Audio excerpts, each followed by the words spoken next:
বউয়ের কোথায় কোন ইনকাম তোর বউয়ের ট্যাক্স ফাইল দেখাইতে বল। আমি আমার তোর ট্যাক্স ফাইল দেখাবো, তুই ট্যাক্স ফাইল নিয়ে তুই বসতে চাস কোথায় বল, মনির হায়দার বাইরে বল যে তোরে নিয়ে বসতে চাই, তুই বসে আমার দেখাবি। তারপর তুই ভিডিওতে বলবি হ্যাঁ ইলিয়াসকে দেখাইছে আমার বউয়ের এত টাকা ইনকাম। ছোট লোকের বাচ্চা কোথাকার তুই বেটা, বিরিয়ানির দোকান থেকে 100 টাকা সাহায্য নিয়ে চলছিস তুই শাহেদ আলম। ভিক্ষা নেই নাই বেটা, কাজ করে খাই, সারা জীবন কাজ করে খাবো, কোনোদিন ভিক্ষা নিব না, কোনোদিন কোনো মানুষের 1 টাকা হক নষ্ট করবো না। আসিফ নজরুলের মাধ্যমে তদবির বাণিজ্য করে যারা এখন সংসার চালাইতেছে, ঢাকায় বাড়ি গাড়ি টাড়ি কিনতেছেন, তাদের তো গায়ে লাগবেই, তাই না? আসামির তদবির করে 1 কোটি 1.5 কোটি 5 কোটি টাকা পর্যন্ত পাওয়া যায়, তো করতে সমস্যা কোথায়? এই ব্যক্তি আমাকে নিয়ে একটা কথা বলেছেন যে আমি হচ্ছে এখানে উবার চালাই। শাহেদ আলম এখানে এসে হোয়াইট হাউসে চাকরি করেছে, তার কোনোদিন কোনো কিছু করতে হয়নি। হইতে পারে শাহেদের মনে হয় বাপের মনে হয় বিশাল জমিদারি, ঢাকা থেকে 4 কোটি টাকা নিয়ে এসছে, চ্যানেল 24 চাকরি করার অবস্থায় তো কামিয়েছে, টাকা পয়সা নিয়ে এসে তারপরে বসে বসে খাইতো।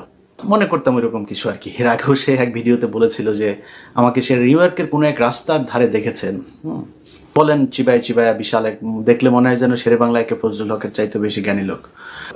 উনি এর আগেও আমাকে নিয়ে এই ধরনের কথাবার্তা বলেছেন। সবশেষ আমি হচ্ছে উবার চালাই। শাহেদ আলম, আমি শুধু উবার চালাই না, আমি এখানে কফির দোকানে কাজ করেছি, আমি এখানে গ্রোসারির দোকানে, বাংলাদেশের মুদির দোকান আছে না, মুদির দোকানে কাজ করেছি। আমি এখানে একদম লিটারেলি বাংলাদেশের পিজা ডেলিভারি দেন না, বাংলাদেশে আপনারা যে পিজা ডেলিভারি অর্ডার দেন বাসায় দিয়ে আসে, ওইভাবে বাসায় নিয়ে নিয়ে তারপরে দিয়ে এসছি।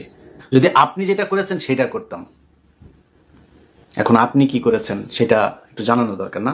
রিরেকর্ড হচ্ছে আমাদের এখানকার বাংলাদেশি এক ভাই আছে, খলিল ভাই। খলিল ভাই সালাম আলাইকুম। আপনার খলিল বিরিয়ানির আজকে টাকা ছাড়া বিজ্ঞাপন করে দিচ্ছি একটু। তো খলিল ভাইয়ের এই 4-5টা ব্রাঞ্চ আছে আপনার খলিল বিরিয়ানি নামে। আপনারা যারা আমেরিকায় যারা আসেন নিউ ইয়র্কে, তারা আমি জানি না নিউ ইয়র্কের বাইরে ওনার ব্রাঞ্চ আছে কিনা। খলিল বিরিয়ানি প্রতি মাসে মাসে শাহেদকে 1000 টাকা করে সাহায্য দিত। যে এই সাহায্য দেওয়ার বিষয়টা আমি তার ফোন করলাম, ফোন করে জিজ্ঞেস করলাম ভাই কি অবস্থা, কথা বলতে বলতে শুনি তার বক্তব্যটা, শুনে তারপরে আপনাদের সাথে আবার আলোচনায়। আপনার এই যে আপনারা কি মানে এমনিতে সাংবাদিকদের জন্য কোনো বাজেট টাজেট আপনাদের নাই নাকি? আসলে থাকবে না কেন? আসলে এটা আসলে লজ্জাস্কর। সবাইরে দিছি, আপনার সঙ্গে মানে শাহেদ আলম থেকে শুরু করে সবাইরে চেষ্টা করেছি কম বেশি হেল্প করার জন্য। একবারে কিরকম কি দেন? ওরা দিতাম প্রায় 1000 টাকা দিতাম প্রতি মাসে। হ্যাঁ, তো ওইটা ওর ছিল সর্বোচ্চ বরাদ্দ। শাহেদ আলমের বেশি থাকতে কারণ কি?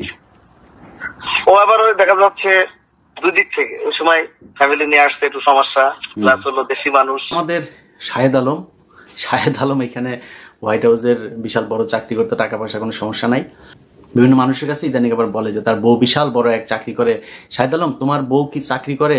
দিয়া 4টা পোর্শ, এই পোর্শ একটা, তারপর পোর্শের পরে হচ্ছে আপনার মার্সিডিজ একটা টেসলা, আরেকটা কি গাড়ি আছে, টোটাল 4টা গাড়ি তার। সে আমাদের সাথে, এই মুশফিক ভাই যেদিন দেশে যায় সেদিন ওয়াশিংটনেও তার সাথে গিয়েছিলাম, গিয়ে বসে সে আমাদের সাথে এসে বলছিল তার প্রায় $2200 শুধু ইন্স্যুরেন্সেই খরচ যায়।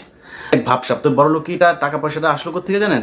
ইসকন নিয়ে আমি প্রথম পর্ব করলাম, সেই ইসকনের কাছ থেকে মাল খায়া সে এখানে বাড়ি টাড়ি করে এখন কয় তার বউ, তোর বউয়ের কোথায় কোন ইনকাম তোর বউয়ের ট্যাক্স ফাইল দেখাইতে বল। আমি আমার তোর ট্যাক্স ফাইল দেখাবো, তুই ট্যাক্স ফাইল নিয়ে তুই বসতে চাস কোথায় বল, মনির হায়দার বাইরে বল যে তোরে নিয়ে বসতে চাই, তুই বসে আমার দেখাবি। তারপর তুই ভিডিওতে বলবি হ্যাঁ ইলিয়াসকে দেখাইছে আমার বউয়ের এত টাকা ইনকাম। ছোট লোকের বাচ্চা কোথাকার তুই বেটা, বিরিয়ানির দোকান থেকে 100 টাকা সাহায্য নিয়ে চলছিস তুই শাহেদ আলম। ভিক্ষা নেই নাই বেটা, কাজ করে খাই, সারা জীবন কাজ করে খাবো, কোনোদিন ভিক্ষা নিব না, কোনোদিন কোনো মানুষের 1 টাকা হক নষ্ট করবো না। That's I am. অতএব মানুষের ব্যাপারে কথা বলতে গেলে না, নিজের নিচে ঠান্ডা করে তারপরে কথা বলবে। যে আমার পরিবার নিয়ে কথা বলছিস, আপনারা মনে করেন না যে আমরা হুট করে মনে হয় উপদেষ্টা হইতে চাইবো, এই জন্য আসিফ নজরুলের সাথে শুরু করে দিয়েছে। আসিফ নজরুল আজ থেকে 1 মাস আগে আমাকে ফোন করেছে। আমরা যখন মাহমুদুর রহমান ভাই দেশে যাওয়ার পরে আমরা মাহমুদুর রহমান ভাইকে যখন সে জেলে ঢুকাইলো আইন দেখায়া, ব্যাপক সমালোচনা করেছে এবং এদিন খুব কঠোর ভাষায় আসিফ নজরুলকে নিয়ে কিছু কথা বলেছিলাম এবং তারপরে হুমকি দিয়েছিলাম যে তার কিছু অডিও রেকর্ড, এই অডিও রেকর্ড কিন্তু আমার কাছে সবার আগে আসে, আমি ছাড়ি নাই এটা। সে এটা জানতে পেরেছে। কিভাবে জেনেছে? আমি এটা পাঠিয়েছিলাম আবার আরেকজনকে, তো পাঠানোর পরে সে আবার তাকে জানিয়েছে যে ভাই এই ব্যাপার, তাকে সাবধান করার জন্য যে আপনার বিরুদ্ধে কিন্তু এই চলছে, আপনি কিন্তু এটা করেন না, কিন্তু ভাই আমাদের করেন, সাবধানে চলেন, আপনার ট্যাপে ট্যাপে ফেলতে পারে, সো একটু সাবধানে চলাফেরা করেন করে দিয়েছে। নাম বলে দেই, কনক সারোয়ার। আমি কনক ভাইকে পাঠাই, কনক ভাই দেখেন, এই দেখেন তার ব্যাপারে কি সব অভিযোগ। আমাকে বললো যে দরকার নেই এগুলি নিয়ে এখন নিজেদের ভেতরে এগুলি কি, যে অনেক আগে প্রেম করতো, পরকিয়া করতে, এগুলি এখন বলে লাভ কি। ভাই তাকে সাবধান করে। দেখেন মানে আমি বিষয়গুলো বলছি কেন, বোঝানোর জন্য যে আমরা কতটা মানে প্রক্রিয়ার মধ্য দিয়ে যেতে চেয়েছিলাম। এরপরে সে ফোন করলো, ফোন করার পরে আমি বললাম, আমার বললো যে ইলিয়াস কি হয়েছে ভাই, আপনি আমার পিছনে কেন লাগলেন ইলিয়াস, হ্যাঁ সুন্দর করে কথাবার্তা বললো। তো আমি ফোন করেছে, যেহেতু ফোন আবার করেছে, বলি ধরেন ভাই তার বাসায় গিয়েছে মনির হায়দার ভাইয়ের নাম্বার থেকে, তারপরে তাকে ধরিয়ে দিয়েছে যে আসিফ ভাই কথা বলবে। তো আমি নিয়ে কথা বললাম, তখন আমার জিজ্ঞেস করলো কি সমস্যা, কি ভাই বলেন, কি কি হয়েছে, কি লাগবে, কি আপনি তোমাদের বিরুদ্ধে লাগলে এইভাবে মানুষের ভেতরে একটা যায়, চলেন মিলেমিশে কাজ করি, দেশে আসেন, কি সমস্যা, কালকে শুনলাম আপনার পাসপোর্ট নাকি অনেকদিন ধরে পড়ে আছে, আপনি লাইভে বলছেন এটা ঠিক করে দেই। তা আমি বললাম আমার পাসপোর্টটা আমার লাগবে না, আপনি যদি পারেন আপনার আমি পাসপোর্টের, সে আমার কাছে রিসিপ্ট চাচ্ছে। তা আমি বলছি স্যার আপনার যদি পাসপোর্টের রিসিপ্ট আমি দিয়ে দেই, আপনি যদি পারেন তাহলে পাসপোর্টটা আটকায় রাখেন, আমি এসবির কাছ থেকে পাসপোর্ট নিয়ে আসবো। তো এই হয়েছে তার সাথে আমার কথা। এখন এই কথার পরে সেদিন শেষ যেটা হয়েছে যে স্যার আপনাকে আমরা অনেক পছন্দ করি, অনেক ভালোবাসি, আপনি 5 তারিখের আগে আপনাকে যে হিসাবে জানতাম আপনার কাজগুলো যেন স্যার ওই রকমই হয়। হলো তার সাথে ওই দিন আমার ফোন আলাপের শেষ। তার 3 দিন পরে সে ফারুকীকে উপদেষ্টা বানিয়েছে। এবার বলেন তার সাথে মিলেমিশে কাজ করব কিভাবে? আসিফ নজরুল তো বিশাল পাওয়ারফুল না, বলতে পারেন যে ডক্টর ইউনূসের প্যারালাল একটা মানে পাওয়ার সে এখন প্র্যাকটিস করছে। নজরুলের মতো একটা লোক যদি আমাকে ফোন দেয়, আমার সাথে সে নিজের থেকে কথা বলতে চায়, আবার ওই দিন এটাও বলেছে, নাম্বার দিল আমাকে, নাম্বার দিয়ে বললো যে ইলিয়াস, নাম্বার অবশ্য তার আগেই দিয়েছে, মনির হায়দার ভাই আরো প্রায় 10 দিন আগে দিয়েছে, উনি যখন কথাবার্তা হয়েছে তারপরে আমি ফোন করি নাই তারে। আসিফ নজরুলের যখন ফারুকীকে করলো, এরপরে তো আর কোনো কথা নাই। আচ্ছা, তারা শাক দিয়ে মাছ ঢেকে ইলিয়াসকে আপনাদের সাথে কাজ করানো যাবে না, কখনোই যাবে না। কত কোটি টাকা দিবেন আপনি আমারে বলেন আমি উবার চালাই? আরে বেটা উবার চালাই, সমস্যা কোথায়? তোর মতো ভিক্ষা করি রে, তোদের মতো চুরি করি, চুরির টাকা আমার পকেটে ঢুকাই। ইলিয়াস বিক্রি হওয়ার জিনিস না। আমার কথা বলায়, আমার স্টাইলে আমি কথা বলে, আমার কথায় কারো পছন্দ হইতে পারে না হইতে পারে, কোনো সমস্যা নেই। তো তুই মানুষের নিয়ে কথা বলতে গেলে ধর এই যে মানে ভিক্ষা করা, আর যদি নাকি কি বলে কাজ করে খাওয়া, এটারে নিয়ে যদি নাকি তুই মানুষের ভুল বুঝাইতে চাস, মানুষ তো বুঝবে না। মানুষ কেন আমাকে বিশ্বাস করে, মানুষ কেন আমার ভিডিও দেখে, মানুষ কেন সব আমাকে সাপোর্ট করে, আসিফ নজরুলকে সাপোর্ট করে না? এরা এখন মানুষের বিরুদ্ধে লাগছে যে সব মানুষ হচ্ছে মূর্খ, আর মাসুদ কামাল আর ওই জাহেদ আর হইলো গোলাম ময়লা রনি, 5 জন হইলো গিয়া আরেক চাঁদাবাজ আছে 2টা, ওই 2 চাঁদাবাজ, এগুলি বিভিন্ন ফ্যাক্টরি থেকে সমানে চাঁদা হয়েছে। আরে বেটা আমেরিকায় থাকিস, কানাডায় থাকিস, তোর পোলাপাইন হবে 2 দিন পরে, তোর এটির চিন্তা নাই? এদের পেটের মধ্যে যে এগুলি ঢুকাইতেছিস এটা তো বের হবে।